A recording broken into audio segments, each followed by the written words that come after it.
Hello, good morning, good afternoon, good evening, no matter where everyone is from. Thank you for joining us in this moment in time. I am Dr. Simona DeGraff. I'm thrilled to be part of this conversation with all of you. But the main act is coming on. I'll be inviting some panelists on. Before we kick off, I'd love for everyone to jump into the comments and tell us who you are and where you're coming in from. I know there are a lot of people coming in from all over the world, and so it'd be great to know sort of a little bit about you and where you're coming in from. You can use the comment box to tell us. Awesome. Some people coming in from all over. Fantastic. Well, it's wonderful to have you here from North Carolina, Germany, Yorkshire, Illinois, where I met my husband. So I have a soft spot for the state. Well, let's keep this going. I would love for everyone to make this a really interactive session. So use the comments as best as you can, as much as you feel comfortable. And I'll make sure I keep an eye on it and provide some space to answer some questions from our lovely panelists. Without further ado, I would love to bring our panelists to the virtual stage. Here they are. Hi, everyone. Good morning. Good morning, good evening. Good evening, good afternoon. It's wonderful to see everyone. I would love for us to just go around the horn and maybe do a quick introduction, but I'd love for us to jump right into the content too. So in your introduction, if you all don't mind, will you introduce who you are and your background, and also describe the most human-centered leader that you've ever worked for? So let's start with Marian. Good morning. Thank you so much for having me. I am the Executive Director of HR and Organizational Development at DM Clinical Research. We're based out of Houston, but we have locations all over the country. I would say my most human-centered leader is my CEO, my boss. He is always very empathetic and he has very high EQ, so he very much puts people first. Regardless of the situation, he always tells us to remember the human behind it. Love it. Love it. Thank you, Marian. Nice to see you. Jen, do you want to go next? And Jen Jonas. We'll come to Dr. Jen Nash in a minute. Go ahead, Jen. Yeah. Thank you so much for having me. It's great to be here with you all. I'm Jen Jonas. I'm the Director of Human Resources at AACHC. It's the Arizona Alliance for Community Health Centers in Arizona. And I have to say, my CEO also, like Mary Ann, is extremely human-centered. From talking about policies that impact our employees to, even personal things that, as a working mom and as a human being, has just been there to, be a huge support. And I think that's so, so valuable. Wonderful. Thanks. Good to have you here. Mindy.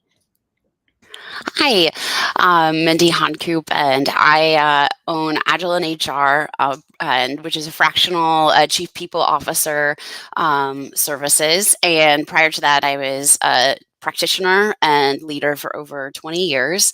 And when I think back about all the leaders that I have had, the one that comes to mind was earlier on in my career, and she was the head of HR. And she just really cared, and she saw the potential in you before you did. She really amplified and created space and opportunities that stretched you just right at that right time to be able to really grow skills. She was incredible at being able to fine tune and help people evolve, which really helped the team evolve. And she did that in such a way where it didn't feel like you're just thrown out on your own, but she was there and she was coaching, and that she was alongside of you for that journey. I love it. You sound like fabulous people that I wish were right next to you in these panels. So thank you, Mindy, for sharing that story. Dr. Nash or Jennifer, however you choose to be called, let us know. Jennifer's fine. Thank you, Simona. Good morning, good afternoon, good evening, everyone. I'm so excited to be here and delighted to be on the panel with my fellow colleagues. We've got still amazing comments coming in the chat, so keep them coming. My name is Dr. Jennifer Nash. I am based in Austin, Texas, so another Texas person, Marianne. I'm an executive coach, a management consultant, and I just wrote a book called Be Human, Lead Human: How to Connect People and Performance. And one of the most human-centered leaders I have ever worked for was Alan Mulally at Ford Motor Company. And the reason why he was human-centered for everyone in the organization was that he saw the human in the being, and he put people first as part of his principles and practices for his working together system, which helped the organization survive in a time when many other car companies either had to take loans or they went out of business. Wow. Well, thank you for sharing, and we'll make sure that we capture the name of your book so that we can share that with folks in case you missed it. But hopefully everyone is really excited, and thank you, Jennifer, for highlighting the comments. There are tons of people calling in from, again, all over the world. So really inspiring to have this community together in this conversation. I want to make sure that all the voices are heard, but I also have a lot of questions. So when I throw a question out there, feel free to jump in, and then maybe we'll have 1 or 2 responses to each question, and we'll keep going, okay, so that you can hear from everybody. So the first question, the name of this session is Leading with Empathy, and sometimes people don't often know what that means or what that looks like. So I'd love to ask the panel the question, how do you define leading with empathy? And what does it look like? How do you measure it? How do you know it exists? Marian, what do you think? Well, the word that comes to mind when I think of leading with empathy is intentionality. So being intentional with our words, our processes, our procedures as HR professionals, it's really important to remember who's behind that employee name, that it's a mom, a dad, a sister, brother. And so being intentional with what we say to individuals, being intentional in our processes that we have within our departments for the employees, and just making sure to keep the human aspect at the forefront. I want to build on that for a moment and maybe ask the panel a question. What makes it hard to be intentional, particularly as HR professionals in the moments where empathy is needed the most? Open to the panel.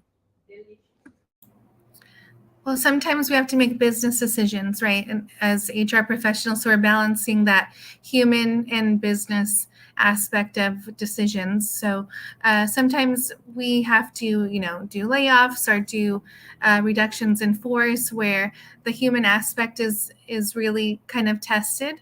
But we do, again, being intentional in the words and the way we handle things is very, very important. Yeah.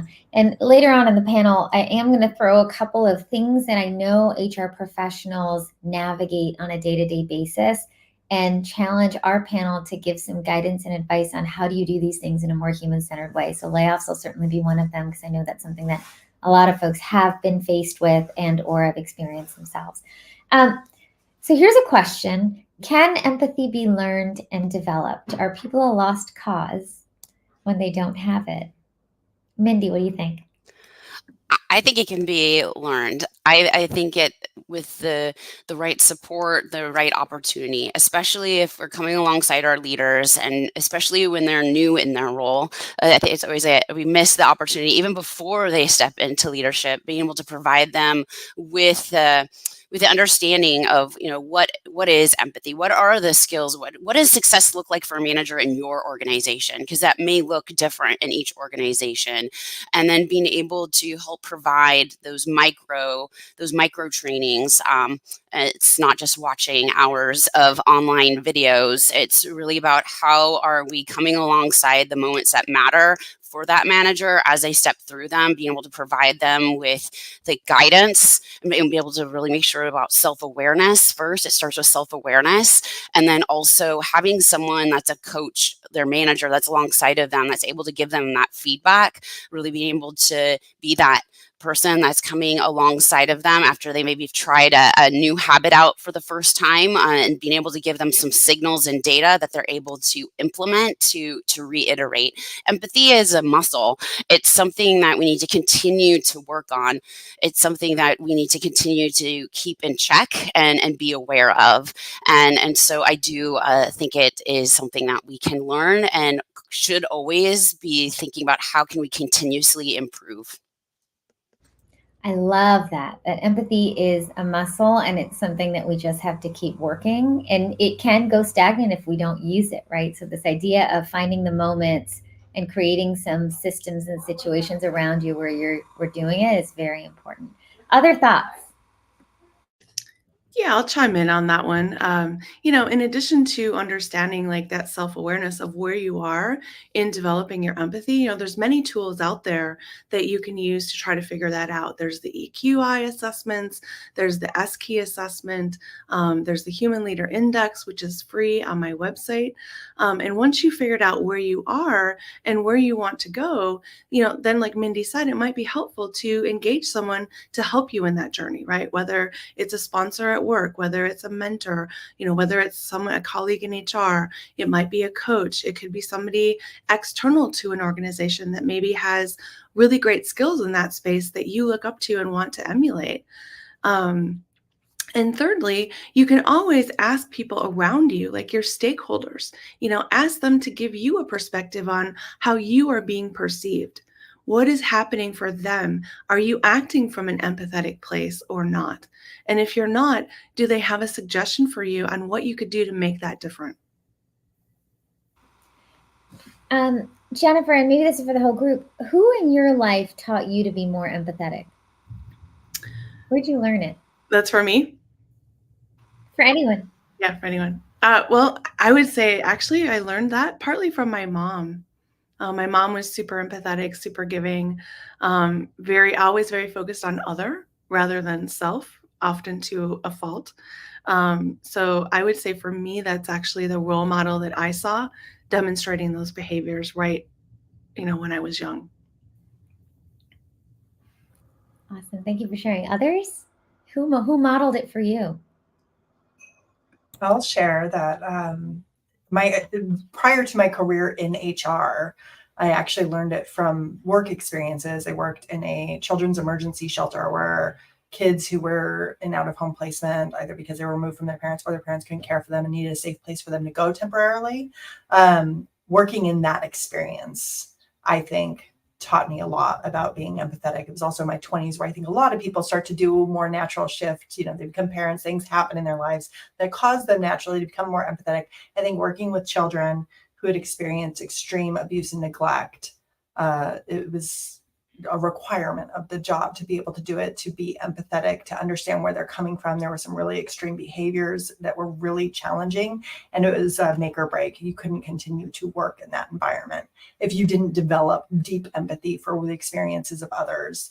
So that personally for me also transferred over very nicely into HR and being able to serve the people who do that really hard work and understand that sometimes people are going through very difficult things, and we have to try to step into their shoes and connect with them at the level of feeling to be able to actually support them and walk with them. So what I'm hearing, and just to summarize, is sometimes there are role models and sometimes there are situations or circumstances that cause you to acknowledge that this muscle, either you have it or you have others who can help you build it around you, which I think is really interesting. Everyone on this panel has had some level of deep or sort of deep experience in the HR space. And I know we've got folks all around the world who are coming in with a variety of experiences. How would you all say HR teams could be more human-centered in the world that we live in today? What are some things that you've seen work? If you had a wish list, what are some things you wish people did? Particularly, again, in the context of the world that we're in, that's gotten just increasingly complicated in so many different ways. And I'll open it up to anybody. I think it's a little bit difficult these days because there's such a hybrid, remote presence in a lot of our companies, but trying to connect with individuals on a one-on-one. We try to have our HR department here have those interactions with employees through retention interviews, stay interviews, just check-ins, and just connecting with the individual. I think that will help us all remember, the details of our workforce. It's not just, 600 employees. It's, so-and-so is, remote working here, not getting a lot of information or interaction with others, but they could really get that connection from HR. I think it's also kind of taking a step back and understanding, making sure, do we understand who our employees are here? And before just jumping in and designing something like a rewards and recognition program, it's really taking that step back, understanding who are the humans in this workplace. What are those moments that matter along the employee journey? And how are we inviting them into this space to be able to, at the beginning of redesigning, let's say, a rewards and recognition program, how are we actually bringing them into the decision making? How are we inviting them in to help be a part of the process? Often, we have HR and they're doing all these amazing things and then launching them and wondering why they're not adopted or utilized. And so by being able to find ways in which we can have the voice of the employee early on in, such as designing a rewards and recognition program, then they're able to feel heard, be able to see how when something is launched that they were thought of, that they were a part of something, that they can then amplify and be a part of speaking to and championing what was then launched and put into the organization. When I've seen that done, I have seen greater utilization and adoption, and then the ongoing continuous improvement because you're continuing to seek their feedback on how things are going. Other thoughts? Yeah, what I have often seen in organizations I work with is like, Mindy was saying, there's often some kind of listening tour that goes on. Like if new leadership comes in, right? They'll walk around, they'll talk to people, they'll find out and ask questions like, what's working well here? What's not working well? What's one thing that you would change if you could make this the best HR department or the best organization ever? So taking the time to listen to people and help them feel understood, those are two things that I find that very successful organizations will do in this time when AI is starting to make things a lot more complex and in some ways take away the human element out of the business place. I'm drawing some connections to some comments that we're seeing from the audience here, which is we have someone who just mentioned they do Ask Me Anything. Thanks, Zach, for sharing. Ask Me Anything sessions with their leaders where they're opening up panel conversations and inviting people to share, which I imagine drives a level of empathy and understanding and then buy-in. I think Mindy and Jennifer and Marion, you're talking about. I also hear this notion of connection can really drive empathy. But someone talked about technology causing an issue around that. And I think we talked about that just earlier around, does the hybrid remote, I think Marion, you mentioned it. Is it going to be harder to lead with empathy in an environment where people don't have as much face-to-face connection? Is it possible?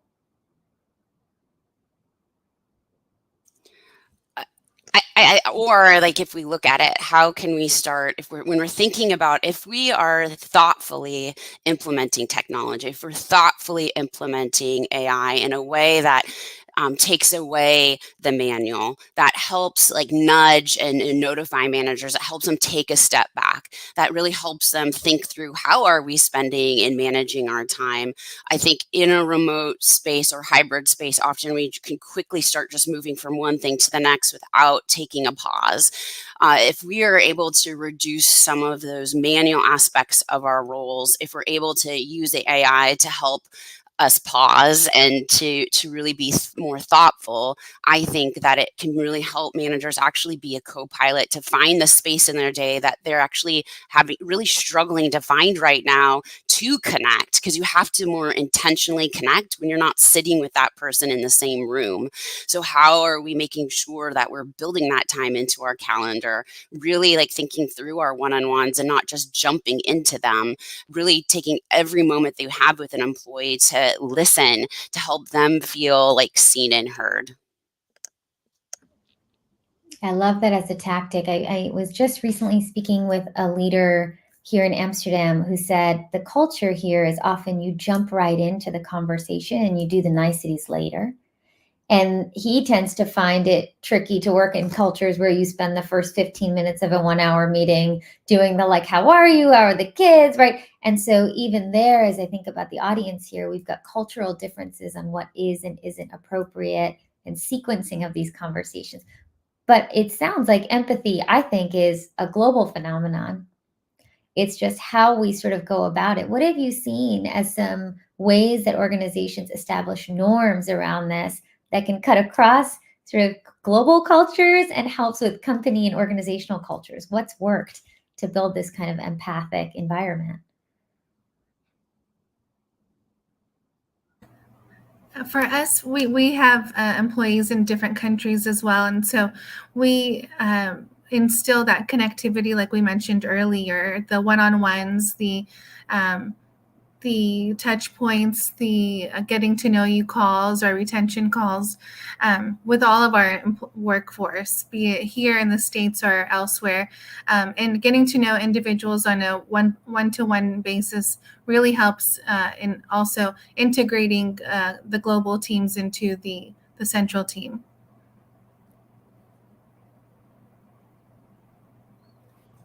Other thoughts? More one-on-one interaction, and that could be virtual or live. Maybe more open forums, I'm hearing. Other thoughts on ways that companies can build more empathic cultures? Yeah, I was thinking about the earlier question about virtual and how that fosters empathy or disrupts it. And I was thinking about, prior to the pandemic, I worked at a company where we were in office 5 days a week. There was absolutely no work from home. And I had a leader who really struggled with EI and empathy. And during one-to-ones would stare at her computer screen and type everything I was saying and ask questions in a very regimented format. And it was a very unempathetic, unconnected experience. You know, half the time I was thinking I could have sent you an email. And the reverse of that, I work for a hybrid company now where we work remotely. We have flexibility to do it when we need to, but we like to get together in person to do some things. And, you know, my father passed away recently, and I worked from home, but I got on a Zoom call with my leader, and she was checking in, and I sat there and cried, and it was a very connected experience. So I think cultural norms within the organization of our expectations within our company, we say it's our expectation you have your camera on. Unless there's some reason that we all have our cameras off, our cameras are on, we're looking at each other, we are at least once a week meeting for one-to-ones. We have those cultural norms that are expectations that are demonstrated from the top down, from our CEO down. And we have a psychologically safe culture where we can let people know if they're not showing up in a way that fosters that empathy and that connection. So we are able to be successful in a hybrid work environment. I'm sorry to hear about your dad. Thank you. And what you just described is companies can show up for one another in these moments when we're struggling with personal challenges or professional challenges. And that's a good example of what it looks like when there's empathy and there's leadership with empathy. So it's a good inspirational moment, I think, for all of us to say when we go through our own personal moments, we can show up for one another. Let's talk about HR, which oftentimes is carrying the empathy wand around for the organization, right? I often in my work talk about HR being the emotional laborers of the workforce. We carry a lot of it. We're supporting a lot of it. We're enabling a lot of it. How can HR teams be more human-centered? And it's a bit of an oxymoron because it's called human resources, and we're saying they need to be human-centered, and the whole name is effectively a human-centered title. But we're not talking about the tactics. We're talking about something else, right? So what is that? What does it look like when an HR organization is more human-centered? Open to the audience, open to the audience for questions that follow up on what I said, and open to the panel to respond. One of the things that comes to mind for me is the very first thing you mentioned, Simona, like the name of the department, right? Human resources. That still harkens us back to, Taylor, right, with his mechanical engineering and optimizing work and looking at people as resources. Like, how do we talk about the people in our organization? Are they assets? Are they headcount? Are they resources? Are they inanimate objects that can be counted, right?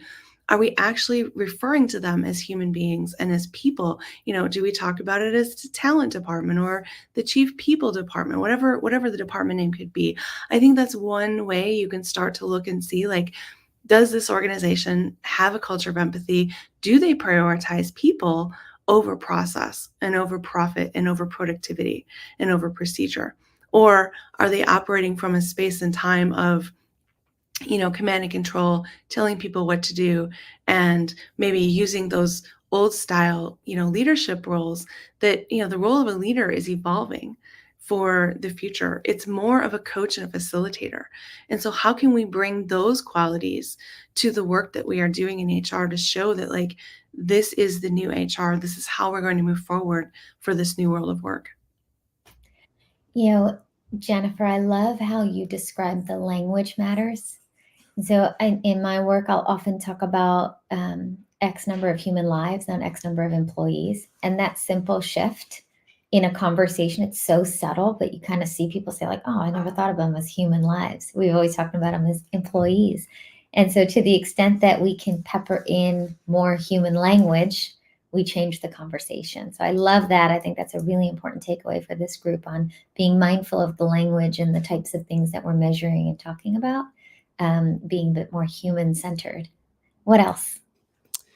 It's also listening. How are we listening? And are we listening at all the points? And how are we providing that space to hear from our employees? And are we hearing from all employees? Or are we just hearing from the loud ones? I think that how we speak is so important, but it's also how we listen and how do we show up when we listen.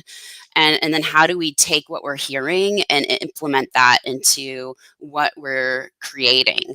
And it's that ongoing touch points. It's not just a one-time conversation when we started that we check in. It's how do we continue to build those relationships and be able to show people that we care through those meaningful connections.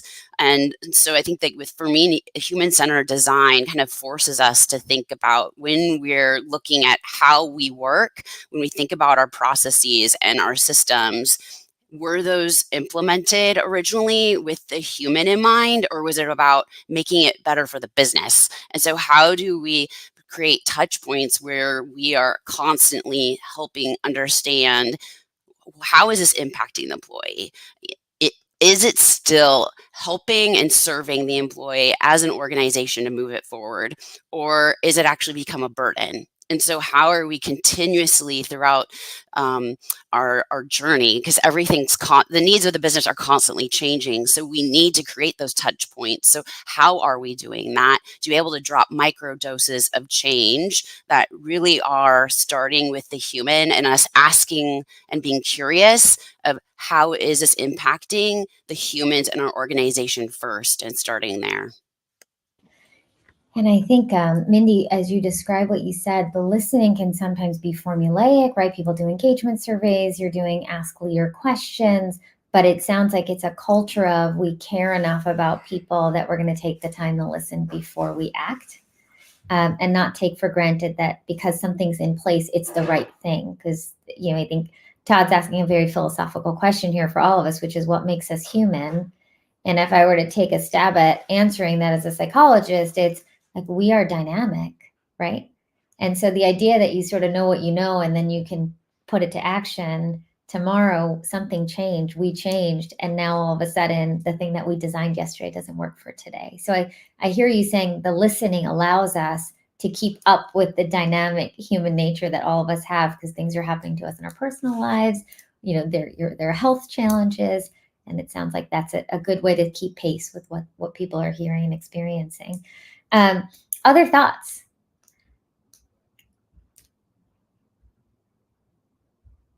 on things that HR organizations could do to be more human-centered. We have listening, we have communication, the words that we use. Jen and Marion, what would you add? Something that we're working on right now is just updating policies to reflect actual best practices when it comes to a human-centered organization. It's great to intertwine it into, recognition and events and how we talk to people. But at the end of the day, if they go to their employee handbook and they see policies that restrict who they can take bereavement leave for, or tell them what kind of parenting leave is covered and what's not, and it does anything to other any group of people, I think that's an excellent place to start, is really taking a hard look at your policies, your employee handbook, your processes, and asking, does this other anybody? Does this leave anybody out? If I'm thinking about all of my employees and their various family situations or the things that make us human, is anybody going to be left out or disenfranchised by this? I worked for a company a while back where the policy was very strict on who you could take bereavement for.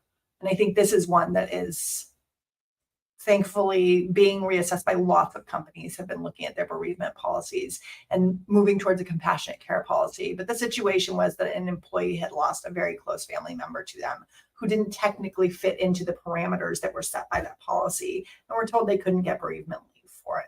So just things like that are really not very hard to fix. They don't impact the company's bottom line. Giving somebody 3 days for a cousin that was very close to them versus a parent is not a stretch for most companies. And just recognizing that family looks different for everybody and meeting people where they're at when it comes to policies.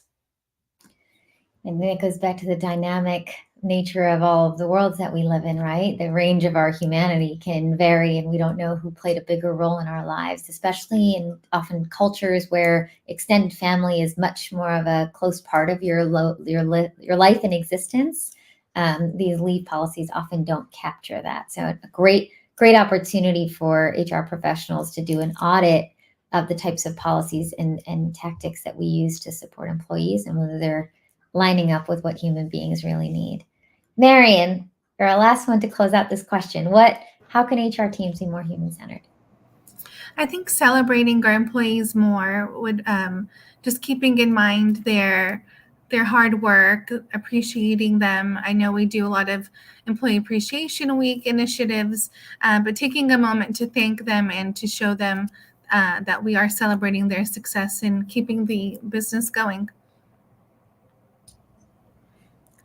Love that. I'm going to turn it on its head for a moment. And this is not in the script and set of questions I asked this panel, so I promise I'll keep it spicy for this group here. Sometimes people think human-centered means that you can't hold standards, right? That holding someone to high expectations or giving tough feedback may not be human-centered. It's the soft stuff. What would you say to someone who pushes back? I would share that clear is kind, and not giving people hard feedback that's going to ultimately help them be successful is one of the most unkind things we can do. If I care about an employee, I'm going to tell them what's holding them back from reaching their full potential. And it is much, much, much easier. We all know this. We've all done it, to avoid a hard conversation than it is to prepare and have it. And that's what's involved when it comes to performance management. So I would say, if anything, holding high performance standards and talking to people when they're not meeting those standards, it was one of the kindest, most human things that we can do as leaders. I love that. Clear is kind. What else? I was just going to say, I wouldn't be where I am today if my leaders were just cheerleaders. They were caring coaches. They came alongside the health of the team. We're as humans, we're messy. We mess things up. And if we don't have or know how to have courageous conversations together, if our leaders aren't modeling that, and then us as peers, how are we having courageous conversations together? And I think it's important for us to help our managers and employees understand what does it look like to be uncomfortable, because it is uncomfortable being courageous. And how do you sit with someone and be uncomfortable? Because if we don't be uncomfortable together, we're not going to get to the other side. We're not going to grow. We're not going to learn. We're not going to become better. We're going to become stagnant and static.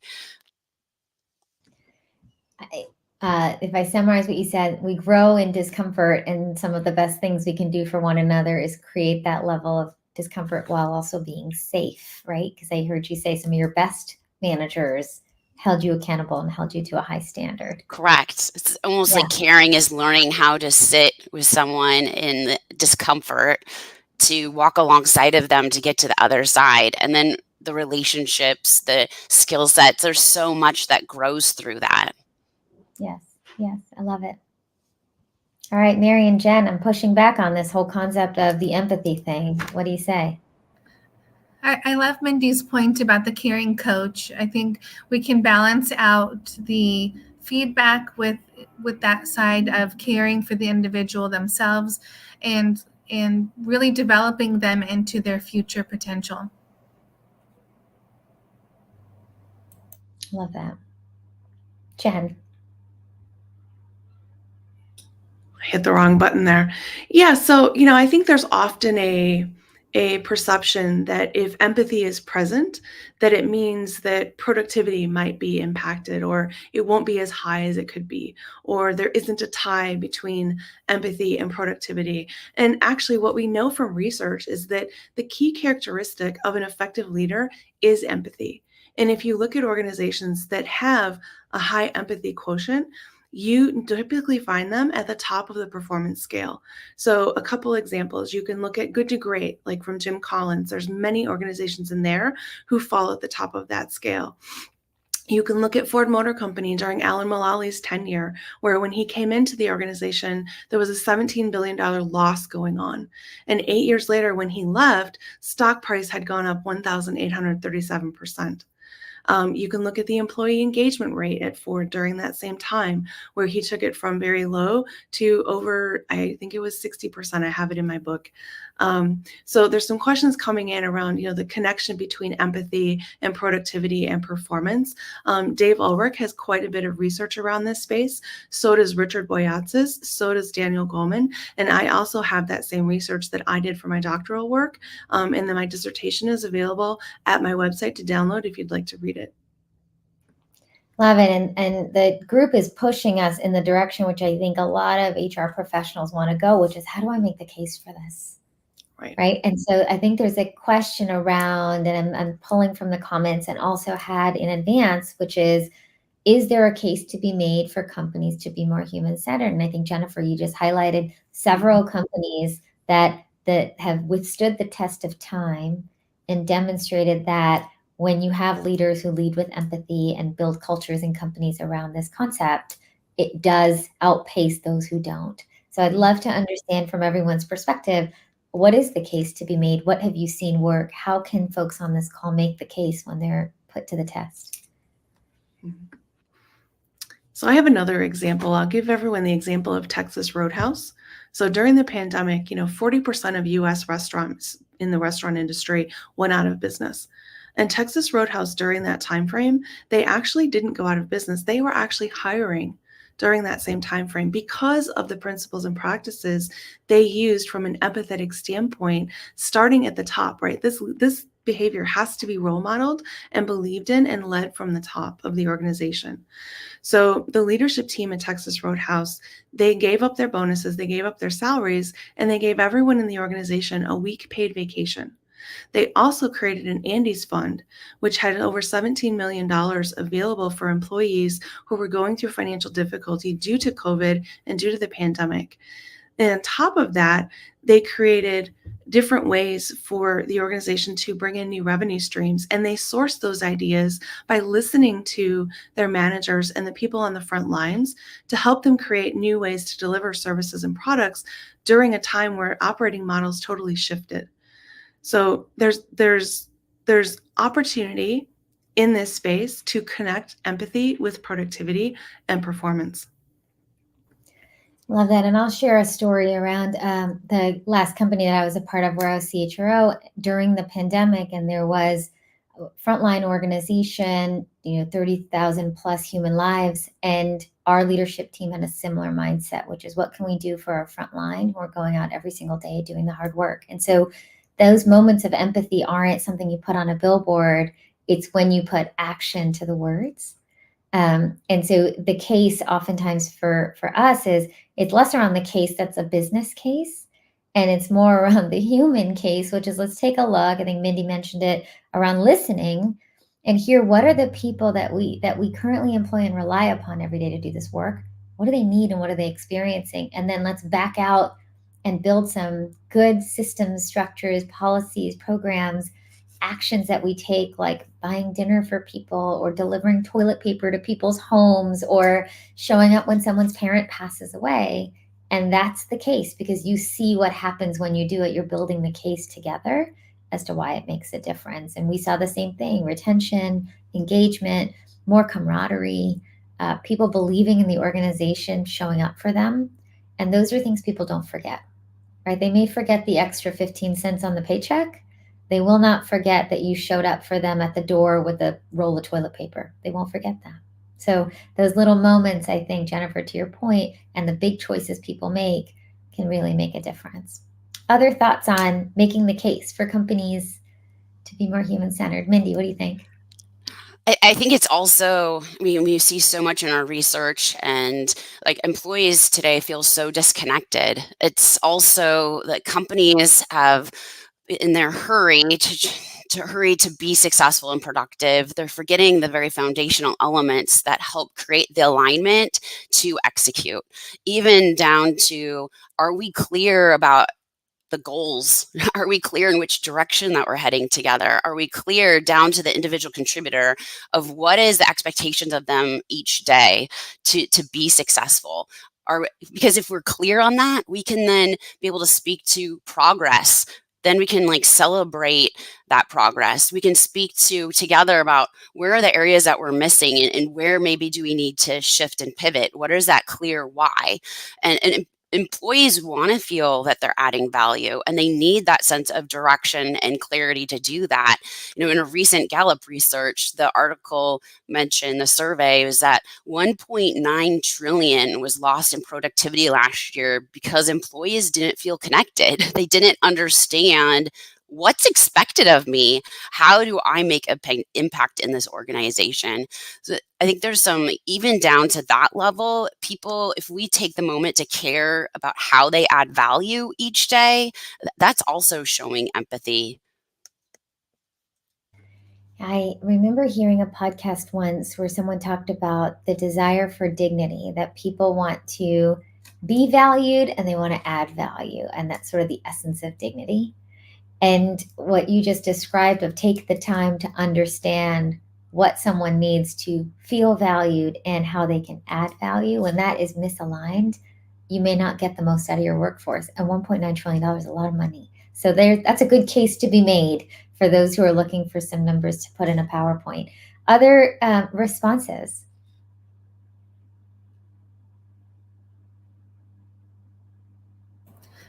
I think obviously there's always a business case that can be made for the value behind improving retention.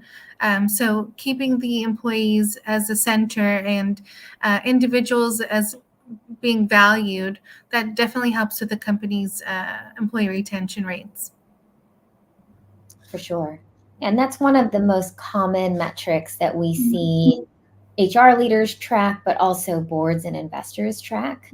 And so a lot of our work at Idealist, when we're talking to board members, they're looking for the turnover metric. And so if that's the metric you're tracking and following, tying how you're seeing turnover shift when you're seeing differences in this is always a good place to start making the case. It's a great point. Okay. We're going to talk about a couple things that HR professionals are responsible for, whether they like it or not, right? Sometimes we're responsible for layoffs, performance reviews, compensation processes, delivering compensation that someone may or may not be grateful for, benefits offerings that may or may not serve everybody, DE&I efforts, promotions, employee communication. What are some of the things you all have seen as ways to be human-centered on those processes? And you can take any one of those and provide some examples.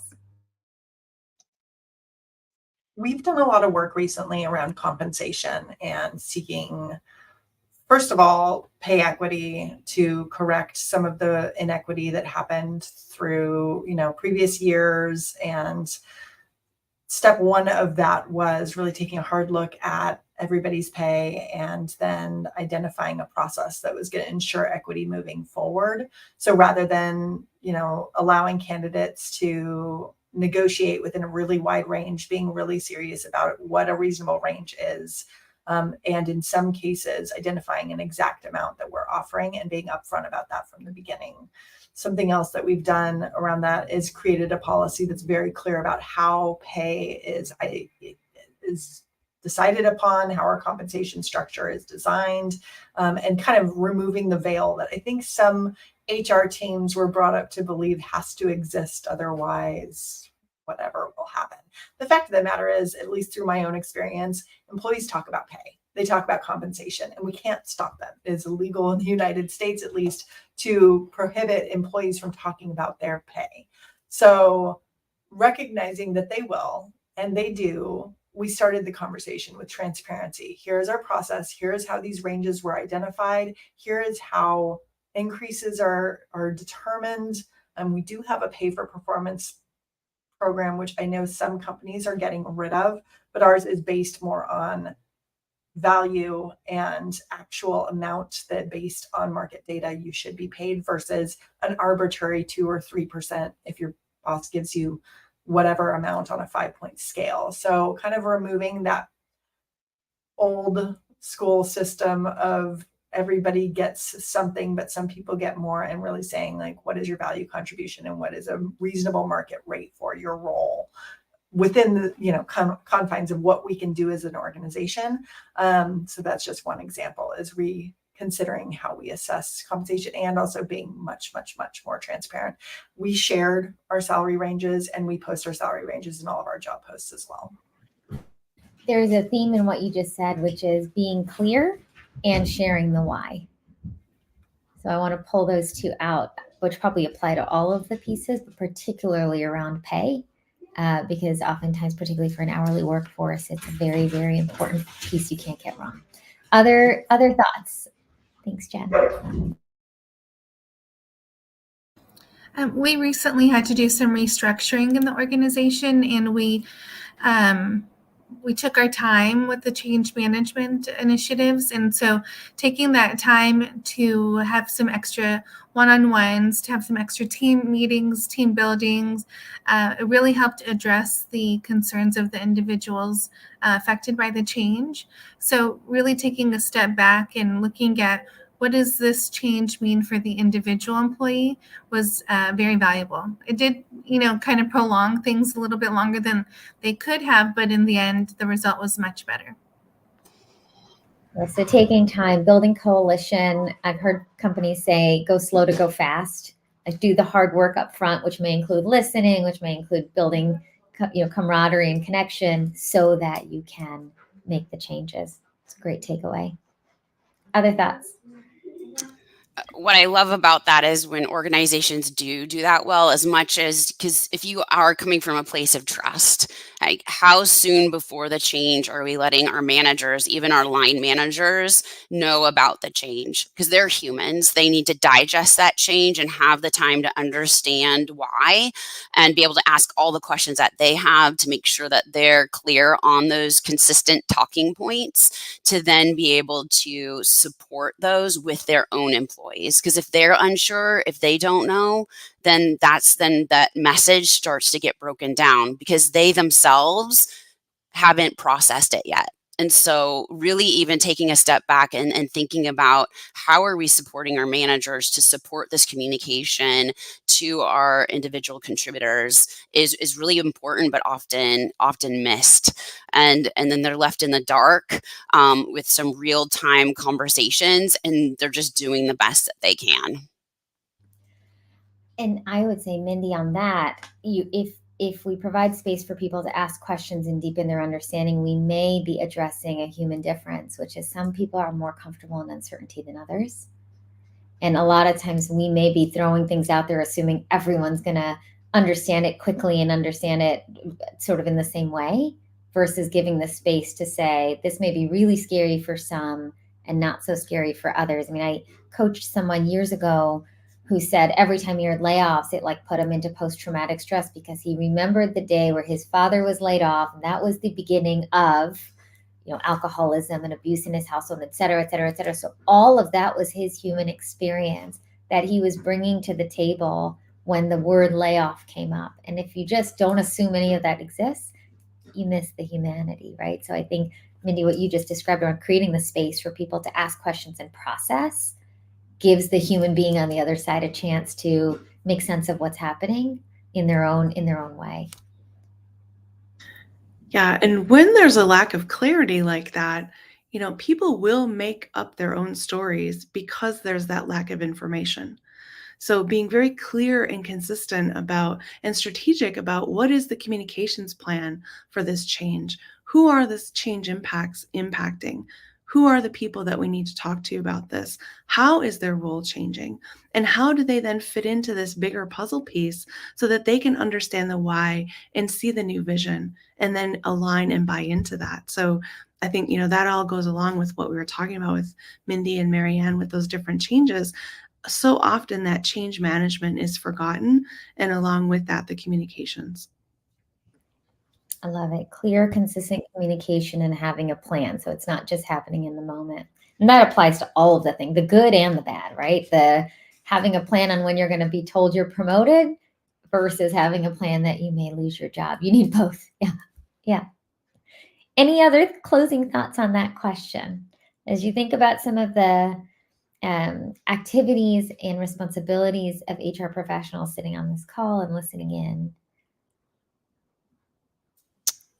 I think it's important for the HR person, like if it through the change management, through the communications, to also take time for themselves to also process it and not just to jump in. I think it's so easy in HR to not slow down and give ourselves space to process, to be able to separate the emotions from the fact, to be able to be curious and really poke holes in that communication or change management plan to really make sure that, how are we feeling? How is it sitting with us? So, because often we're the person that is making sure that we're reflecting on it from all different perspectives, that we're the ones that are helping leadership slow things down. And if we're not slowing things down, then we may be missing that opportunity and the space to really help slow the decision makers down, to make sure we aren't blindsided or missing something, to be more thoughtful. Yeah. Yeah. One of the things we often say to folks we work with is human-centered leadership starts with you at the center, you, the human, at the center. And so often HR leaders are stripped dry of a lot of that element of focus on you first, because the job itself requires a lot of empathy and sort of outward, partnership versus sort of looking inward. And so what you described of give yourself the space so you can be in your best mind to slow others down is a really important takeaway, I think, for a lot of folks. And you might have gotten some good deep breaths on that one, which is, I think the other thing that, hacking HR creates is community. So a lot of times in these moments, like you go home and nobody gets it, but there is a whole community out there that gets it, right? We see, we get it. And when you find one another, it almost feels like a breath of fresh air in a moment where sometimes it's hard to breathe. So it's good to remember that. Thank you for sharing. I hear someone asking about performance reviews. So what's a human-centered performance review look like?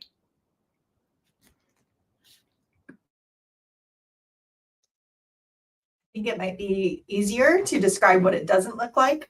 I think the old annual only, where we're really just focusing on the highlights the manager can remember from the past year, which are usually fall prey to many, many biases, but especially recency, error. There's so many issues with waiting a whole year to give feedback. So I would say replacing that with more of a continuous feedback model, and replacing one-way feedback with two-way feedback. I'm not saying 360s. I think they're problematic as well. But just being really aware of bias and how it impacts any kind of scoring system.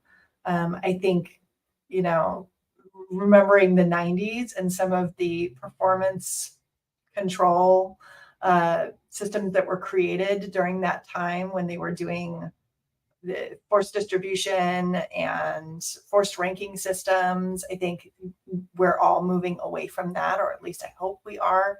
And really just recognizing that feedback should be continuous. It should be two-way.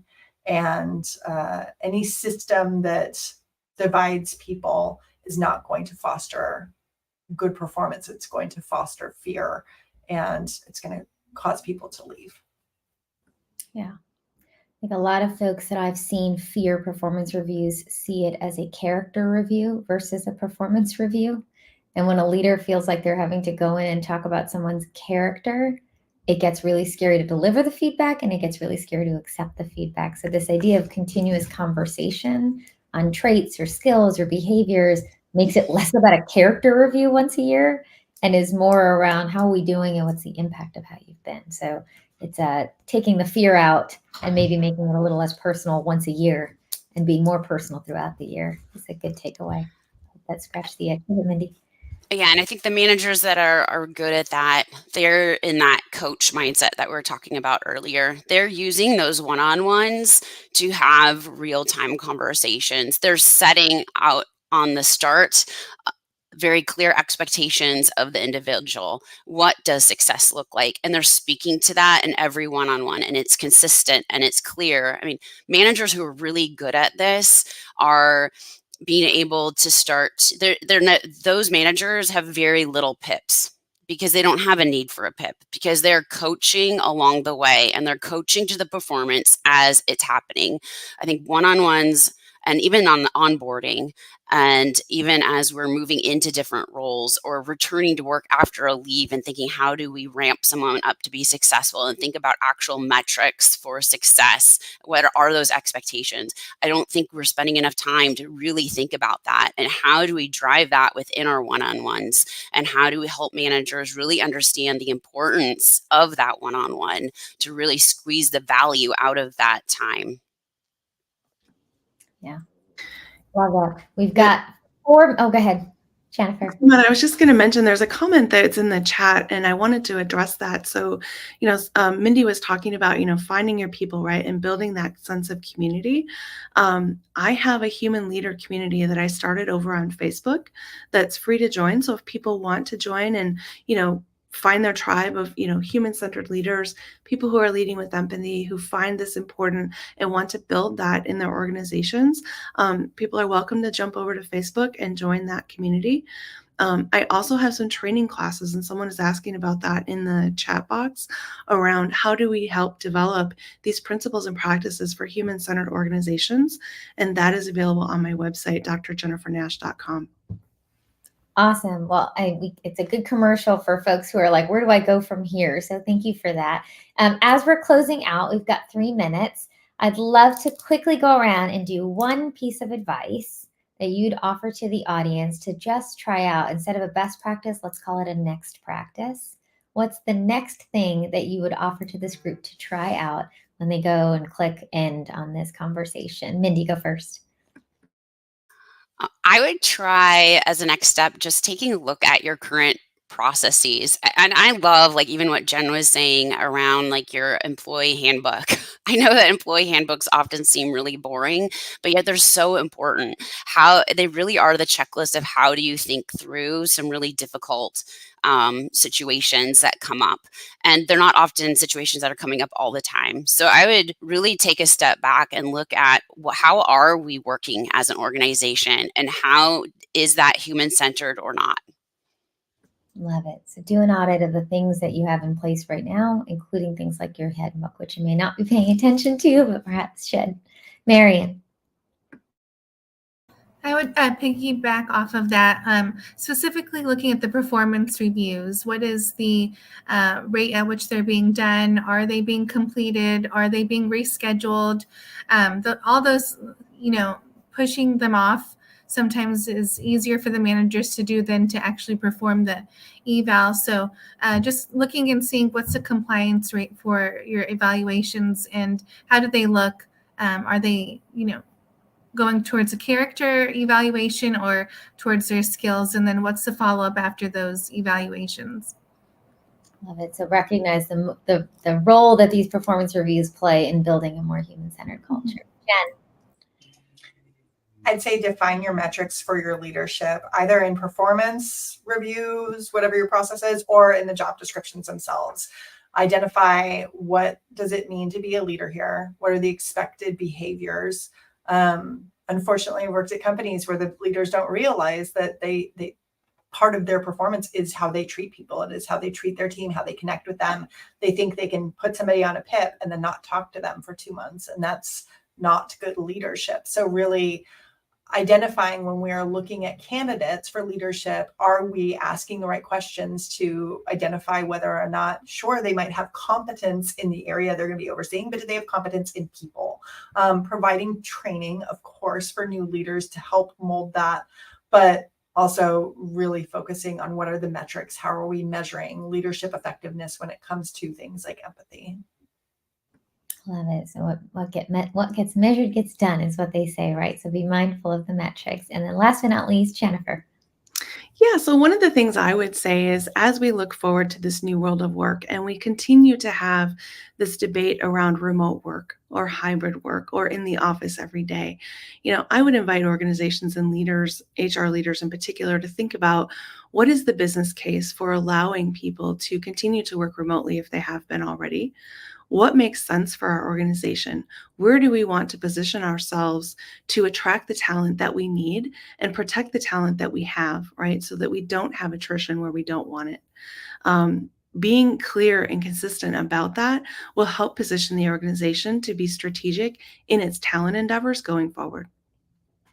Love it. So there's some good takeaways there. Do your audits. Make sure that your review processes are reflecting the culture you're trying to build. Make sure you're measuring the right kinds of things and think about how people are working. The one that I would add in closing is lean on one another, because leading with empathy is hard work.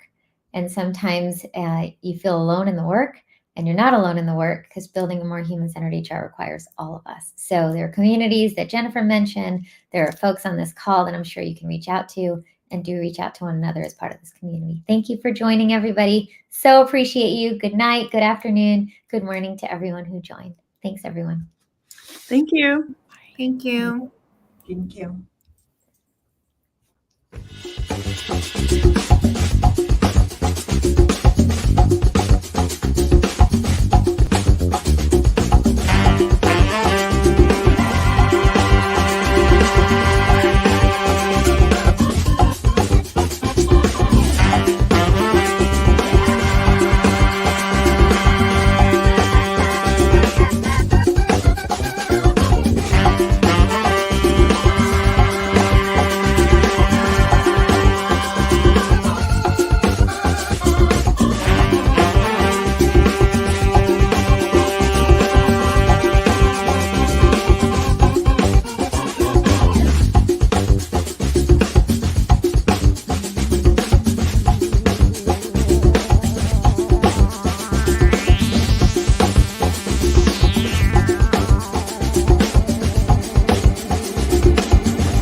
Hello, everyone, and good whatever wonderful moment of this day you are enjoying on your time zones. And finally, after years and years of January, happy February, everybody. I hope that this new month ahead will treat all of us calmly and kindly.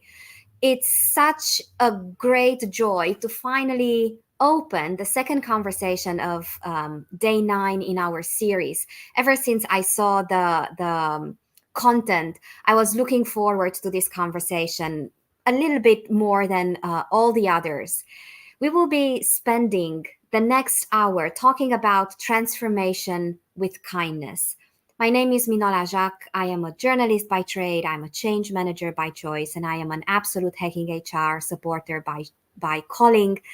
And it is always an amazing adventure sharing the screen with a wonderful lineup of speakers. I will ask Jessa, who works her magic backstage, to help me bring them up on stage. And in the meantime, I will continue to welcome everybody joining now, or welcome back to those of you who stayed on and rolled over from the previous conversation. And I cannot think of another topic to come after we've talked about empathy, we've talked about mindful HR leaders, we talked about being present, then talking about kindness. We hopefully we will have a third speaker, but if not, we will just have an amazing and kind fireside chat with April and Alvin. What I will do is I will just ping pong the e-mic between the two of you. The first ask of the day, if you can just shortly introduce yourselves. And also, could you share with us, when you think about kindness, what is the first thing that comes to mind? Is it a word? Is it a short story? Is it someone who stands out as the embodiment of kindness? And I will just tell the audience, please consider all the questions open to you just as much as to our panelists. And do drop us your own outline of kindness moving forward into our time today. April, it's so good to see you on my screen. Thank you for being here. You're on mute. Oh, yep, I'm sorry. I didn't know whether or not. Anyway, thank you very much for having me. My name is April Moore, and I am the Director of Organizational Effectiveness and Learning and Development at BNS Health, which is a not-for-profit home healthcare organization in New York City. When I think about kindness, I think about empathy and I think about caring, which for me is all about connection. With someone else, with other groups, to really sort of try to understand where they are and to try to meet them where they are and whatever it is, that you're doing. So I guess when I'm thinking from a business context, that's what I think of kindness. Thank you so very much, April. Alvin, it's good to see you, and it's good to share a conversation again. Yeah, pleasure is mine. Thank you so much for having me as well, Manola. It's so good to see you in the new year, and so lovely to be on the same panel as you as well, April. So maybe I'll just introduce myself really quickly as well. So myself, up until August last year, I was the global talent attraction lead at Dyson, super innovative tech company. And then I left and founded Good People Consulting, which is talent attraction, TA optimization consulting firm, which specializes in creating employer value propositions. So I'm based out of Singapore. It is extremely late where I am today. So very good evening to anyone else who's dialing in from Asia Pacific region. I've got more than 15 years experience now in strategic communications and HR. I'm a huge believer in altruism, compassion, and empathy as being key pillars to getting the most out of our people and teams. And to me, I think kindness is a way of life, and that we choose kindness in every moment. And it's not going to be possible for us to choose it every moment, which is a very, very interesting crux of our conversation today, I think. Wonderful, and so wonderful to have the two of you here, and wholehearted thanks for going the extra mile, whether joining early in the morning or almost technically early in the morning also for you, Alvin. I have this deep belief that people don't find books, but rather books find people. So last year, an amazing book found me, and that book is called Deep Kindness, and it's written by Houston Kraft. And that book talks about 3 layers of kindness. There's the first layer, which is pretty much common kindness, and that's the thank yous, the please, the you look great today. So basically pleasantries of everyday interactions. The second layer gets a little bit trickier, and it's called confetti kindness. And it comes from all those well-intended posters with spread kindness everywhere, like confetti because it's free. And what Kraft says in that book is that oftentimes the obstacle to kindness is also how we speak about it. When we make it sound easy, we're not necessarily putting in the effort to get better at it. And we take away the intention from it. And then it leads us into deep kindness, which stems from a lot of self-worth and self-awareness. And it has resilience embedded in it because you show kindness irrespective of convenience or circumstance or context. And I really, really love that book. And all this short intro blabathon to create a context for my next question. How does kindness show up in the workplace?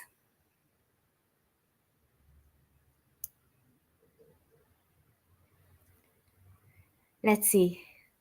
April. Sure.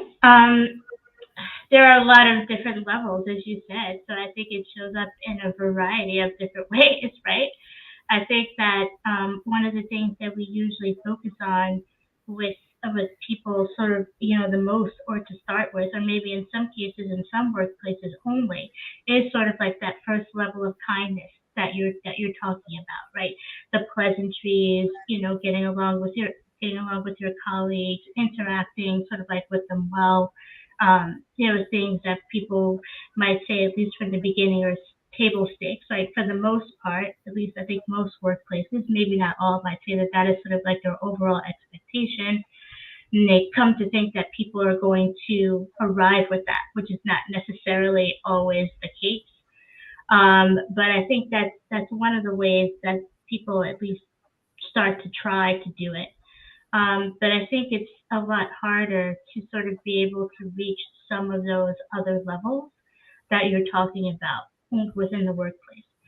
For example, in the area of change management, which is what I sort of focus on a lot from my work, as you're interacting with people, going through strategies, trying to help them move through a change, when we want our people leaders to really sort of zero in on that whole idea of kindness for what people are going through, what they might be moving through, what the transition looks like for them.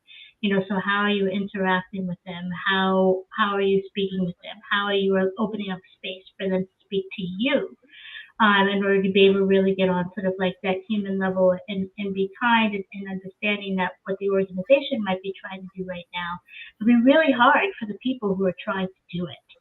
And so in the hustle and bustle of a variety of different things, it can be difficult to sort of key in on that, particularly with anything else you have going on. So it is intentional. And it is about continuing to have a conversation about it being intentional. So I don't know if I feel like it shows up as much as it could at all the levels. And I think you're right when you say that, and sometimes you make it sound like it's easy. No, it takes a lot of energy to do that on a regular basis with all the other energy that you're splitting, right? And I think that should be focused on a little bit more to help people do it. Okay, I'm done now. Alvin?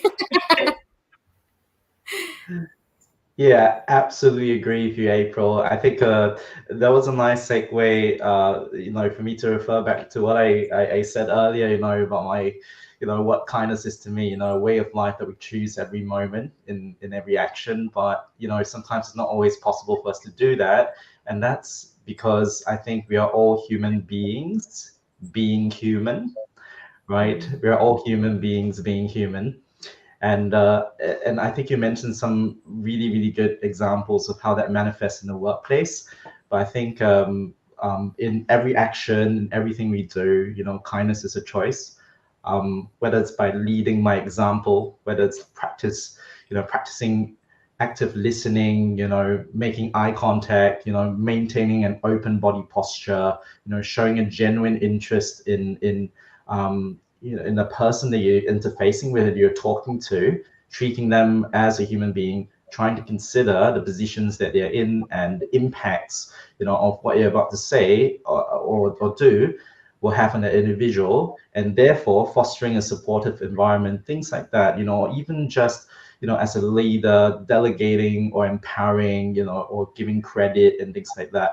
I think there's so many practical ways that kindness can manifest in the workplace. What I really like to hear, I think, and discuss in this session as well, is what does that mean to human resources, right? Because we're HR professionals here. There are a lot of HR professionals and leaders tuning in. So what does that mean, when it gets manifested in our work, not just in practical ways, but what is our philosophy towards kindness and how does that drive performance? I think that's a really, really interesting conversation to have between the three of us, about how that impacts ourselves, our work, and the wider HR community at large as well.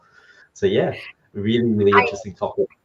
I so love when my role as a facilitator almost becomes irrelevant, because that means that the speakers are enjoying the conversation and they just grow into their own space. But you both kind of read my mind, because what I was really pacing myself to ask when we wrapped up the previous round of answers was, is there, and apologies for making it sound like ice cream, but is there an HR flavor to kindness? Does kindness show up differently within HR? Do people expect a special, particular embodiment of kindness in HR professionals? And is kindness amongst HR professionals different from kindness within other functions? So the most generic way in which I can word the question, is there an HR flavor to kindness? It's always difficult when we have a fireside chat, because it does end up either one of you leading. So maybe Alvin, because you there's a lot of energy from you, lead us into this, and then April, please do jump in. Yeah, sounds good. April, feel free to jump in at any point as well. I think, in my view, for HR, I think we're not generally known for our kindness. I'm not too sure if this is going to sort of shake up the room a little bit.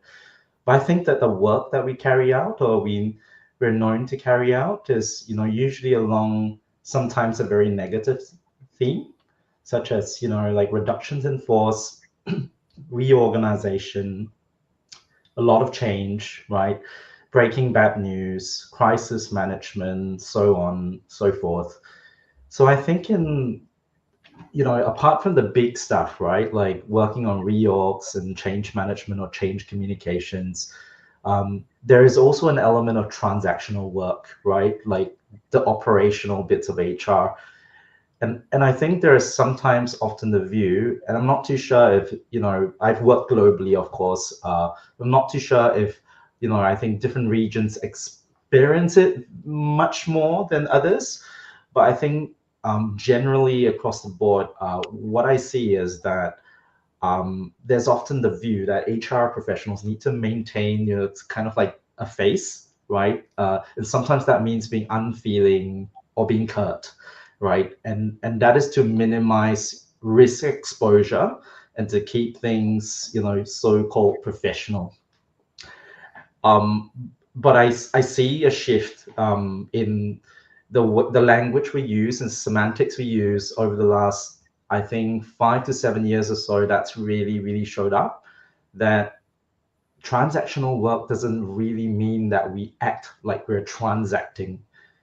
anything can be done with kindness. Just walking in through the door at work and flashing a big smile and saying hello, good morning, to even the security guard at the door, has the potential to make someone's day already, and I believe that that kind of action and that kind of spark that kindness is so effective at, unlocking, that bits of you and the bits of others, that it's a game changer in some ways, but at the same time, like sometimes we do feel like we got to put on game face, right? Once we walk in through the door as human resource professionals as well.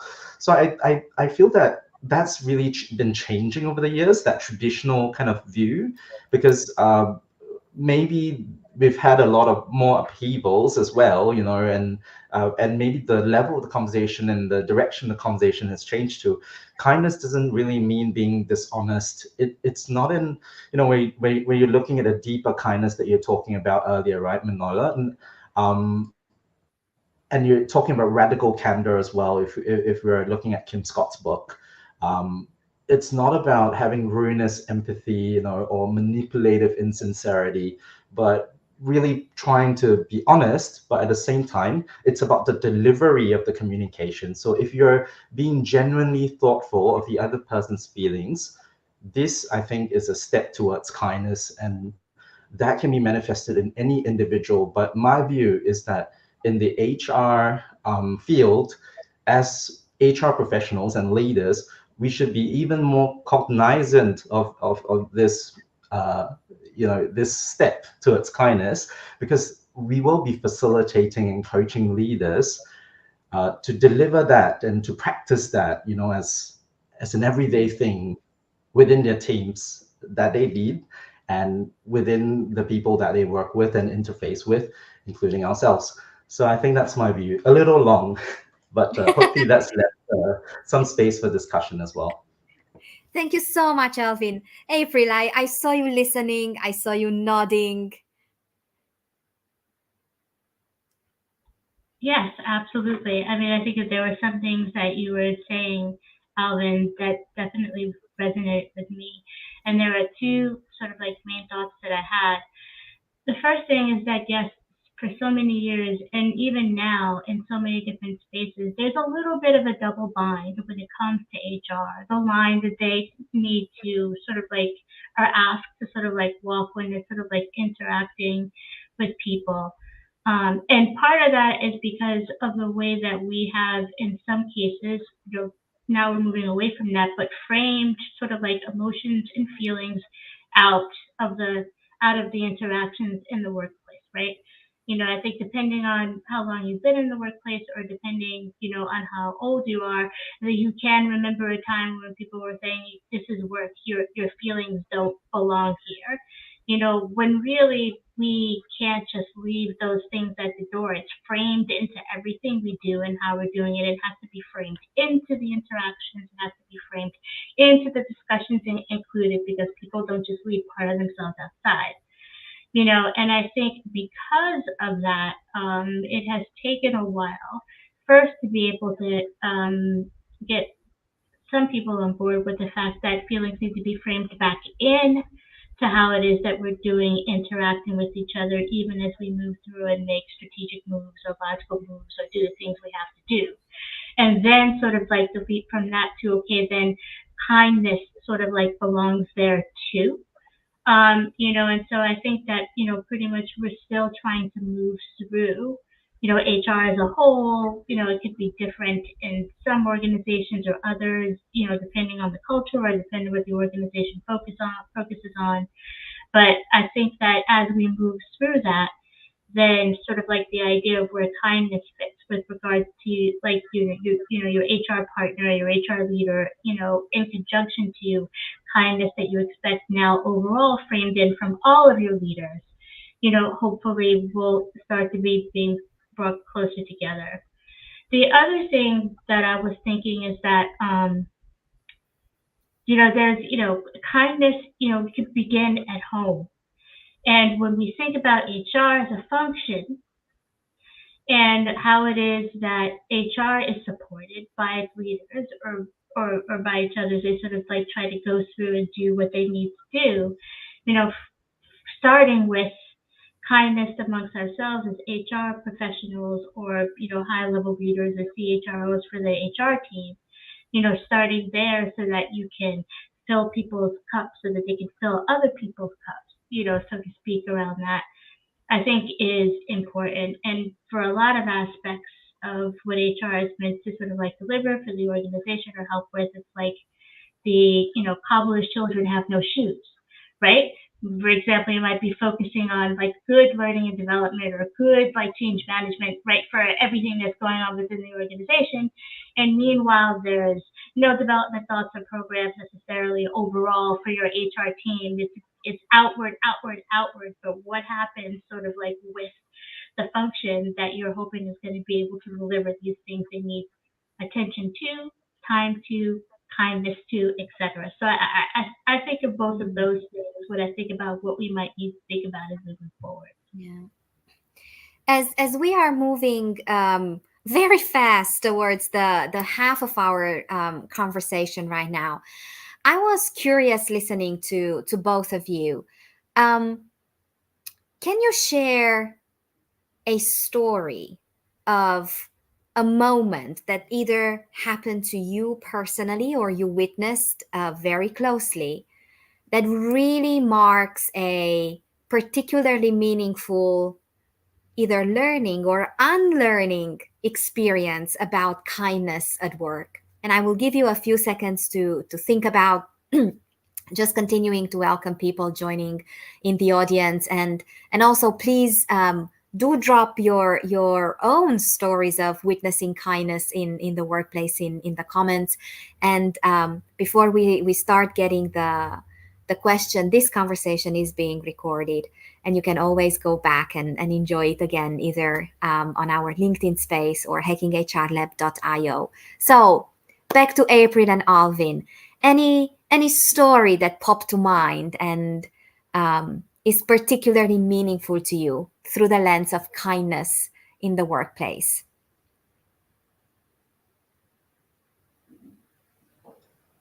I can go first. So this one, I think, something just popped to mind. Just trying to capture it before I forget. So I think, so there was one instance I joined an organization, and I won't say which one.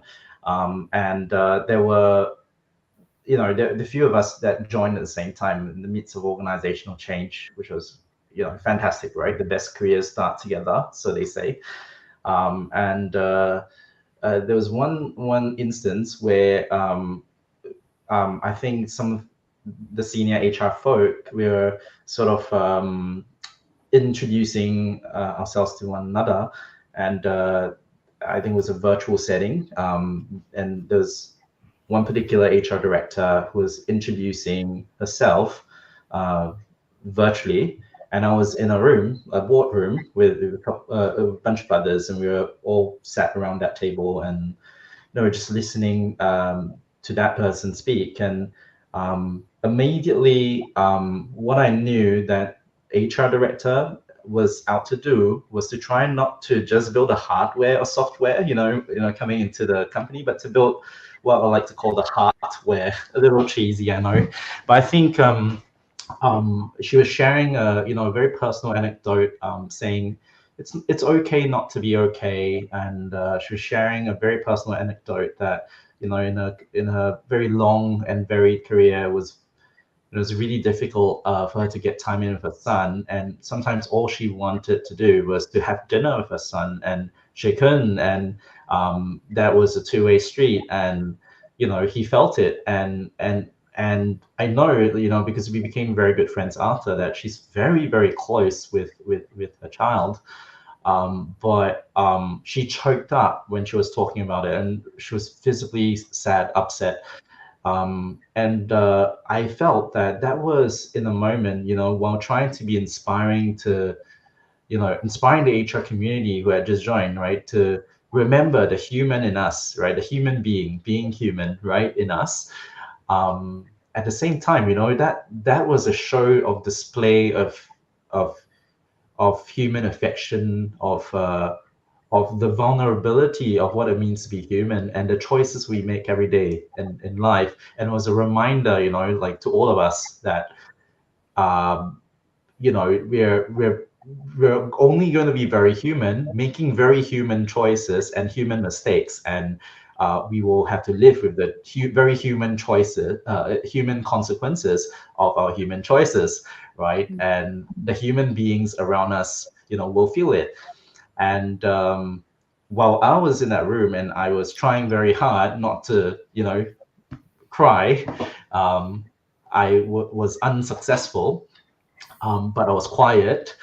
I noticed a very loud sound that was actually punctuating, the kind of silence that fell to the room. And I saw two other people just banging away in their laptops, replying emails throughout the entire sharing. And I think that really shocked me into seeing that kindness is really a way of life, and it's a two-way street. Here we have someone reminding us to be kind to ourselves, reminding us to be kind to ourselves because we're human beings, being human. But at the same time, you see, you see a shocking juxtaposition as well, like that you're hearing the same thing, but you're not really hearing the same thing, right? And that was, to me, confronting, I would say. And not too sure that was the anecdote you're looking for, but I thought that was a very powerful one to sort of remember how we are framing kindness, and that kindness is not just to ourselves and to our inner selves, or to search deep for that deeper kindness, right? But it actually has an impact on the people around us and the human beings around us, and we constantly choose in every moment, in every action. I just thought I'll leave it there. Thank you so much, Alvin, for sharing this story. April. Sure, and thank you for sharing that, Alvin. I felt like it was really, powerful kind of like example. I'm thinking of at some point in my career, I worked in a smaller organization, a startup organization that was starting to ramp up and sort of like move through like those different phases. So, in the beginning, you start with sort of like people with a general skill set. And then as the business matures or things are needed, you're going into sort of people with more specialized skills or needs, right? The organization gets more sophisticated, and so the needs get more sophisticated. And so during that period of time, you obviously are sort of like working with or through sort of like current staff to be able to sort of like ramp up their skills or find a specialization for them, or it's possible that the business will no longer be able to support them because it needs to bring on other talent, as it grows and as it differentiates. So at this particular time, we did have someone that worked for us who had a particular sort of like general skill set, was a very hard worker, had contributed, a lot sort of like to the team during the period of time when we were in two other phases, but wasn't able to continue to sort of like differentiate their skills to meet some of the needs of how the organization was growing. This individual was also on a work visa, that we had sort of like been sponsoring. And so it sort of came to the point in a period of time where we were going to have to hire another people, and we would be able to continue to support this person sort of like on the payroll of the organization as we continue to ramp up. Keeping in mind that, as we might eliminate that position, that also would eliminate their status with regards to being able to continue and work here, sort of like, in the United States. So one of the decisions, so understanding that, and sort of like caring about what would be happening to this person after we sort of like went ahead and did some kind of a separation. We brought him in, had a conversation explaining sort of like where we were with regards to the business needs. He knew also some of the things that we had been trying to work on with them to sort of like go through, had a general sense of how it was going. And this is what we decided to do. We let them know that we were going to need to separate and start sort of like looking for someone else or pulling in sort of other people. But we said that we would keep them on for like a project or two, or a period of time, and sort of like be able to keep that working relationship going. And during that period of time, ask them to be actively looking for another job in another position. Whatever time they needed, whatever they needed, it was fine. And that we wouldn't separate our employment sort of like interaction with them until they had secured another position that will allow them to continue to contribute to another organization somewhere else, but where they could be sponsored.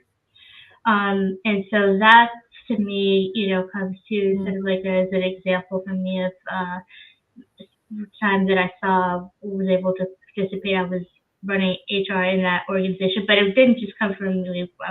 There was me and a CHRO and other people below me, but it was everybody was on board, right? The leader that the person reported to was on board, around how we were going to manage and handle the situation with this individual. So wonderful. Thank you both for sharing these stories. And I just had a very quick look at the title of the panel, and it says Rethinking HR Strategy with Kindness in Mind.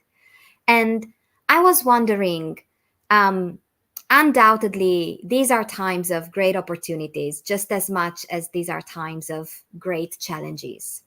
So I was wondering, can we leave our audience with some practical advice or with some ideas and insights on how can we marry kindness with pressure for business results? Oftentimes, when we look at them, they are quite mutually exclusive. So how do we marry kindness with business results, especially in times of transformation and in times of upheaval and in times of quite difficult decisions? I can start. Please, and then you can feel free to sort of like jump back in. The first thing that comes to mind is actually tapping into our creativity and our innovation. Thinking through, for example, there's a lot of different challenges, that might have us go a variety of different strategic ways with regards to people, right? Letting people go versus finding a way to sort of like reskill people or redeploy people or thinking about what timing we need around some of these things. And I think that sometimes it seems mutually exclusive because we come to sort of like one set, sort of like an understanding about sort of like what we want to do. But then maybe, from a business perspective or a people perspective, don't spend enough time generating a lot of different sort of like options and possibilities around how it is that we might be able to do it, right? There's a playbook already, or there's sort of like an understood like playbook, in the marketplace. And, when we can, taking the time to dig a little bit deeper into creativity and innovation, remembering that there are people that are going to be affected for what it is that we need to do.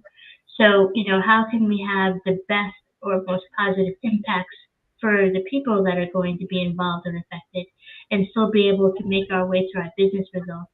I sometimes think that there are a variety of different options that are not necessarily dug into. We don't spend enough time on scenario planning. We don't spend enough time sort of like working through this. Even when we want to do something, we want to do it tomorrow. We just thought of it today. So some of that sort of like intentionalness and digging into creativity and innovation, all the different types of ways there might be in order to be able to move this particular thing forward, with sort of the core thinking about, okay, one of the main factors is the people that are going to be impacted, how do we want to treat them, Hmm.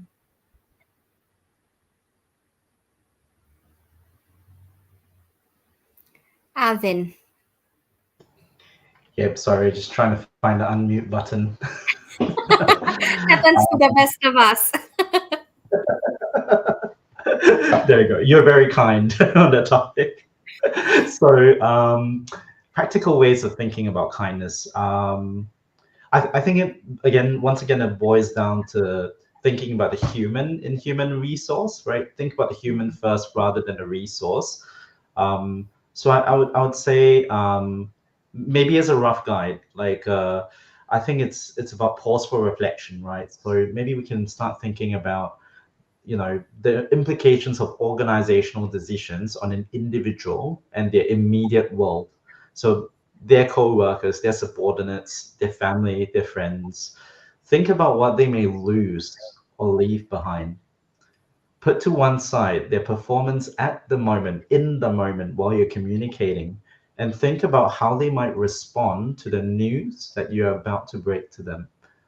And think about any inner struggles or any battles they might be fighting, right? And I think just thinking about these roughly 4 to 5 non-exhaustive points, I think should give us enough pause for reflection to consider the human ahead of the resource. I think that pause, right? Like when we just take a pause and just consider these points, that is enough for us to put that into practice, to put kindness into practice. And I think we can also go even deeper, and at a scalable level, we can even go on to do things like craft talent personas. And I've seen that being done in organizations, right, that really appreciate that change is, uncomfortable, plain and simple, even to those who claim to embrace, constant flux and change. So fundamentally, we need to acknowledge that bringing the people along or creating a high performing team, I think it's not so much about plotting the work or plotting the journey out. It's actually bringing the people along that's tougher. So when you have a North Star, and that the North Star, well, it could be your employer value proposition, it could be your people plan, or it could be anything that you're trying to drive, the team towards, a common goal, purpose, and outcome. But if those, if you defined as well value behaviors that sit underneath that, what are some of the value behaviors that we want to see and encourage going forward for leaders, our people, and that these value behaviors are steeped in kindness. I've seen that to be quite effective as well, when I'm working in companies driving change, because the people understand, like they can always refer it back, there was a company I worked with that wanted to disrupt the market and the industry or risk being disrupted, a financial services company. And it created an EVP, an employer value proposition called Create Something New. And in that process, you always feel that, oh, I'm creating something new, got to be kind to myself here if, something doesn't work at first instance, because the failure is not the outcome we're gunning for, right? The failure is just a necessary step sometimes before we refine and before we get to the end, goal, which is to be better than yesterday, right? And that was the intent. And with that intent grounded as well with some value behaviors they're driving through their leaders, I thought that was quite an interesting, scalable way to sort of drive this at scale in an organization. And it began with actually defining talent personas, segmenting the workforce and thinking, okay, this segment of the workforce, they're sort of high risk, when it comes to being leveraged in debt. They've got kids going to college and things like that. So what does that look like, in terms of potential anxieties? And they went to that level of granularity, in trying to define talent personas. And some of the personas were very practical as well. How would that impact my everyday job? The work that I'm currently doing, which I feel like I'm a high performer, I feel like this is contributing a huge impact, but this is not needed going forward in the change. So how do you then soften the impacts of that? And how do you deliver this? I think at that point, this was like, what, 7 years ago now? Like there was still no element of that kindness quotient in there yet. Like it wasn't, we weren't thinking, kindness wasn't forefront. It wasn't top of mind. It wasn't, a world where we were openly discussing mental health issues in the workplace and how to take care of your mental health. But there were elements of that I feel that were very effective, that we could even apply to our conversation around kindness and how we can use that to drive high-performing teams. Think about the anxieties, the realities, and then that pause for reflection, and then think about how that applies across the board, across different personas, and how then do we respond to that? Yeah. I've been sitting on a question for quite some time now. We scratched this topic a little bit, but I think now it could be a good time to bring it out in the open. When and how can kindness backfire in the workplace? In what ways can it be misperceived or misreceived or misunderstood?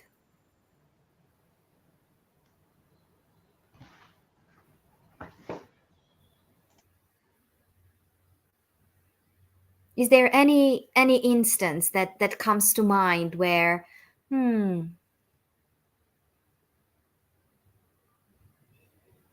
I'm thinking, for example, on a few instances.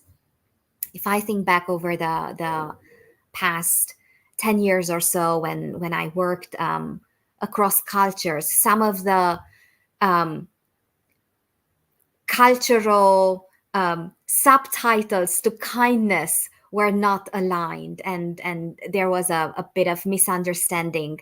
And I was thinking, given the fact that we are literally across the globe between, only between the three of us, is there anything, maybe a cultural nuance to kindness that in our very global reality we have to be mindful of? I think what I was thinking of as you were saying that is that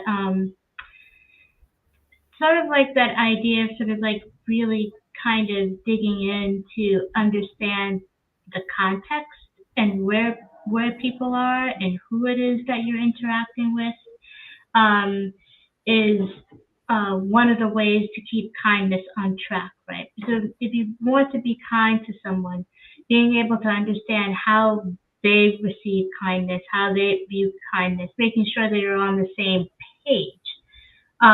Because if not, then indeed some of the signals that you send or some of the things, that you say may indeed be viewed as the opposite. And so that's the taking the time to really try to orient yourself to who you're with. If it's building a relationship, if it's understanding the different nuances across different cultures when you want to sort of like interact and say before you go forward and do so, it takes energy, it takes work, it takes commitment in order to be able to do that. And understanding that it's not necessarily universal, not even the first level of kindness that we were talking about, pleasantries. Even those are not necessarily, universal. Certainly not across cultures, they're not, right? And so it's sort of like pulling back and thinking about that, or not necessarily pulling back, but preparing yourself with some information, some understanding in any way you can, before you step into interaction, start building relationship across cultures, or even sort of like, that does not necessarily even mean different countries. I can tell you in the United States, you need to sometimes think about across, the U.S., where you're going, who you're talking to, what kind of, sort of like interactions, like what does this mean here versus what does this mean there, right? And that's sort of like been traditional too. I think North and South is probably the most basic one. Maybe we sort of like have, in the U.S. and thinking about what I needed to think about and learn when I relocated from a job in New York City to working in Williamsburg, Virginia. There was a lot of learning there. So, that's what comes to mind for me. I feel that we can have an entire series on the stories that come after that statement, April. Thank you so very much. Alvin. Yeah, for me, I think kindness is kind of like, having worked globally as well. I do feel that kindness is kind of like a global currency. It's like someone said in chat, right? Individuals will always remember how you make them feel. Elena, I think, said that, and kind of reminds me of one of my favorite, I think, sayings from Maya Angelou. People will may not remember what you did and what you said, but they'll always remember how you made them feel. And that is such a powerful way to frame, I think, kindness as, it's an experienced thing. But at the same time, like to your points, and I think April brought this up as well. I think, and may I paraphrase as well, like I think sometimes with kindness, the first step is vulnerability, and that means different things in different cultures.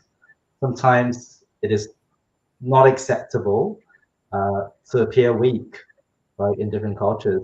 And that's when I think it becomes a little bit maybe of a roadblock um, towards us actually practicing it. But it's not that kindness doesn't exist there.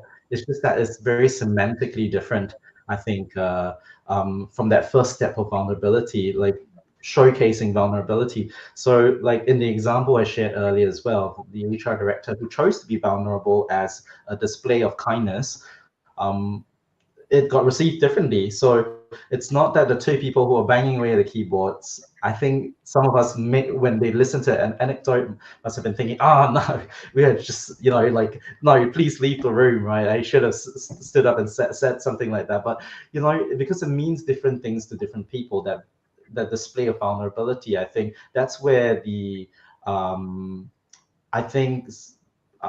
I think that's where the differences lie as well.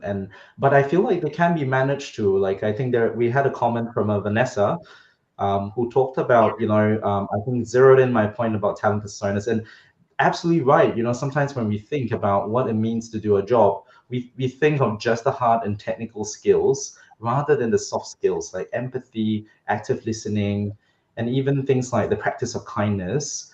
I see that, being asked more and more over the years, especially when it comes to defining what it means to, when it goes, when with the conversation moving to skills-based hiring and things like that, and less, on just paper credentials, we do see that change. And I think the change is maybe slower in the Asia Pacific region, from what I've experienced, maybe also due to the way people see soft skills, vulnerability, and things like that. All these precursors and all these sort of, I would say, necessary ingredients, for us to take the conversation to the next level.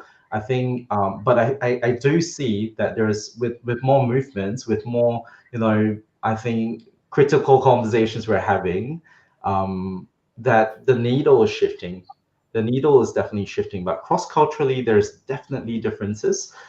But I feel that the difference doesn't just lie in, what I would think is a common currency of kindness, but I think maybe it's the sort of steps you take. Vulnerability was one of them. You might think of, other sort of dimensions to look at it as well, as we frame that the steps, towards kindness as an action. I would love to invite both of you for a few more minutes. We're roughly 7 minutes away from saying goodbye, sadly, on this conversation.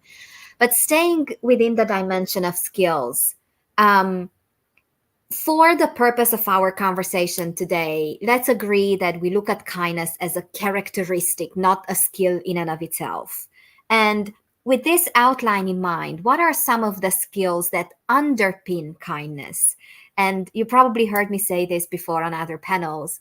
I will give extra points for skills that are not necessarily within the usual suspects. So any particular skill that is, it's quite surprising to have it associated with kindness. Both of you mentioned deep listening and active listening quite a few times. Empathy and vulnerability, popped up again repeatedly. Anything else?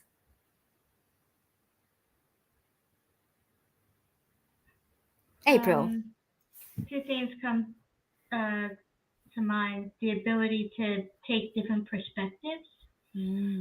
So perspective taking, and then also in some ways foresight, being able to feel like you see around the corner a little bit to how some interaction or something that you're trying to do may affect the different people that are sort of like, involved, based on what you hopefully know about the people and what you think you know about what you're about to sort of like undertake. So I think of those two things in addition to the other things that we've already talked about. Wonderful. Thank you. Alvin. I think it starts with empathy. So probably that is a very vital trait that enables and fosters compassion, kindness, altruism as well. To a certain extent, I think we talked about active listening, which is a skill, and even the way your body language, the way you face that person, these are things that could be learned skills as well. Communication, I think kindness is very much communication as well. So, one of my favorite quotes, Ralph Waldo Emerson, be silly, be honest, be kind. I love it. Like, it's there's that element of vulnerability there. It's about being helpful. It's about having that kind of dependability as well, in a sense. Being honest and friendly, right? That's powerful, and I think consistency is also a trait that or a skill that reinforces kindness, because if you're inconsistent, in a sense, and I've learned this the hard way myself as a manager, being very kind and being very empathetic in one instance, and then the next instance where the pressure of results comes in, right? And having to sort of whip the team into action, and in doing so, taking some steps, right? That inconsistency, that quick shift, right? From cold to hot, hot to cold. I think that creates the doubt and the mistrust. And that is a step that that is one thing that every manager, I think, learns. But I think we can frame it this way, right? That skill of consistency. Yeah. Well, circling back to something that you both touched on in one way or another, that at the end of the day, kindness is a way of being, not so much a way of doing. In this book that I mentioned, In Deep Kindness, it's also written that at the end of the day, kindness also takes self-awareness. And there's also a component of resilience, because we did talk about how kindness can be misinterpreted or misused or misperceived. So rather than taking it as, I'm not going to do it, how can you be resilient in being kind, which is an additional layer to the consistency that Alvin talked about. Now, we are literally in the final 2 minutes, and I will open the floor to both of you. And I'm sure that as you were getting in the mind frame for our conversation, there were things popping up in your mind. And I would really love to give this time back to both of you and ask you, is there anything that is particularly meaningful and relevant to you, or was triggered by this conversation, that we haven't covered until now, and you do want to leave with the audience? So anything that you would like to leave as a final addition into our conversation? I think one thing that was just triggered for me and what you just said was the whole idea of, we talked around it, but we didn't talk about it specifically, which is sort of like developing all your different levels of your own emotional intelligence. Right? Because self-awareness, resilience, and some other things all sort of like fit. Look, Alan's going to say the same thing. I'm going to stop talking so he can also add to this. But that if you were going to focus on developing any set of skills inside a construct, it would be EI. Sorry, go on. Thank you so much, April. Alvin. Absolutely agree there, April. I think so much we can dive into. And I think Manolo always says, I remember, I think from the last conversation, that hacking HR hours fly by. So true. For me, it's quite simple. I think begins with what I started with. I think my view is just that we must remember that we are all human beings, being human, right? We're making the best of it. So remember the human and human resources. Pause and reflect more often. Think of the implications while we're breaking news to others or while we're interacting with others. Think about kindness as an action as well. Is it a skill? Is it a quality? You know, what is it? You know, I think still comes down to us all being human as human beings. Thank you both so much, April and Alvin. It's been an absolute joy, an absolute pleasure. And thank you, everybody in the audience. If you enjoyed this conversation, please go back and re-listen, re-watch it. Also, please feel free to recommend it to other people within the HR community or beyond. And until next time, I hope that you do stay kind to yourselves and to each other. Thank you, Jessa, for taking such great care of us as usual. And April, Alvin, I hope I will get to see you on my screen very soon. Thank you, everyone.